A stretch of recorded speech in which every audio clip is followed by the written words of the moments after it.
मित्रों, हमने आसाम को घुसपैठियों से मुक्त करने का वादा किया। मैं ही घोषणा पत्र रिलीज करने आया था, मैं पार्टी का अध्यक्ष था।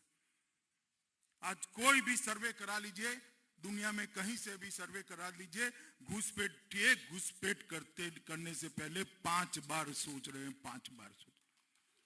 हर थाने को करेक्ट कर दिया गया है। जहां नदियां हैं, जहां बाढ़ नहीं बन सकती है, वहां पर हमने वर्चुअल चौकियां बिठाई है और वर्चुअल चौकियों की कनेक्टिविटी पुलिस थाने और पुलिस स्टेशन के अंदर करी है, सीमा सुरक्षा बल के जवानों के साथ करी है। और इसके माध्यम से हमने घुसपैठ को रोका है। काजीरंगा के जंगलों के अंदर घुसपैठियों ने जमीन हड़प ली थी। ये कोई आज की बात नहीं है, गत 35 सालों से चलता था। किसी की हिम्मत नहीं थी अंदर जाकर गैंडों का शिकार करने वाले घुसपैठियों को रोके और काजीरंगा की जमीन को उनसे मुक्त कराए। हमारी सरकार ने एक दिन रात को तय किया, दूसरे दिन रात को काजीरंगा के जंगल में एक भी घुसपैठिया।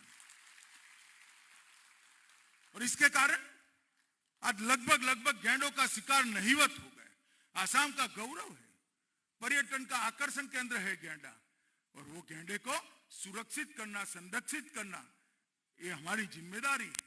मगर क्योंकि हमारी वोट बैंक चली जाएगी, ये घुसपैठी हमें वोट देते हैं, इसलिए वो उनसे जमीन खाली नहीं कराते थे। मित्रों, मैंने जैसे ही कहा, सत्र की भूमि भी घुसपैठे कब्जा कर बैठे थे।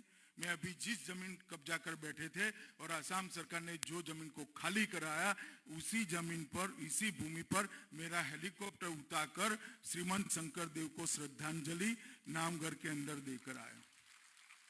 मैंने पूछा कि वो भूमि कहां है, तो एसपी ने बताया कि साहब आप खड़े हो, वो वही भूमि है कि जो घुसपैठियों ने जब्त कर ली थी। मित्रों, ये सारी चीजें आसाम के विकास को बाधित कर दिखती नहीं है। काजीरंगा के कारण टूरिज्म खत्म हो जाएगा, मालूम नहीं पड़ेगा। हमारा जनजीवन ठीक है भाई, कहीं नौकरी मिल गई है, नौकरी करो, शाम को आओ, टीवी देखो, खत्म। 5 साल में एक बार किसी को वोट दे दो। मगर उससे आसाम का विकास होगा क्या? उससे आसाम का भविष्य संवरेगा क्या?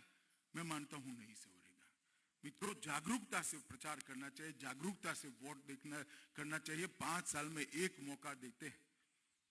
मैं यहां बहुत सारी बहनें हैं, मगर युवा अवस्था की बहनें, जब माताजी मटकी लेने जाती है पानी की, अब तो मटकी भी कम लेते हैं, जग में पानी रखने का चलन हो गया है, परंतु मटकी लेते, मटकी समझते हो ना भाई आप, क्या कहते हैं असमी में इसको? लेने जाते उस पर टकोरा लगाते हो ना, है कि पक्का है या कच्चा रह गया है, लगाते हैं ना। कितने रुपए की मटकी आती है बताओ भाई? 150 रुपये की। 150 रुपये की मटकी लेने में 10 टकोरा लगाते हो। जिसको 5 साल आसाम के देना है, टकोरा लगाकर वोट देना भाई, कहीं छलावा न हो जाए, वरना 5 साल भुगतना पड़ेगा आपको। इसलिए मैं कहता हूं कि वोट देने के पहले ये सारे चीजों को आपको कौन किस पार्टी के साथ है, कांग्रेस और अजमल साथ है, आंदोलन मुक्त आसाम कौन बना सकेगा, बाढ़ मुक्त आसाम कौन बना सकेगा, घुसपैठिया मुक्त आसाम कौन बना सकेगा, और आतंकवाद मुक्त आसाम कौन बना। अलग अलग प्रकार के हथियारी ग्रुप इतने साल से आसाम की भूमि को रौंदते रहे, लोगों को मारते रहे।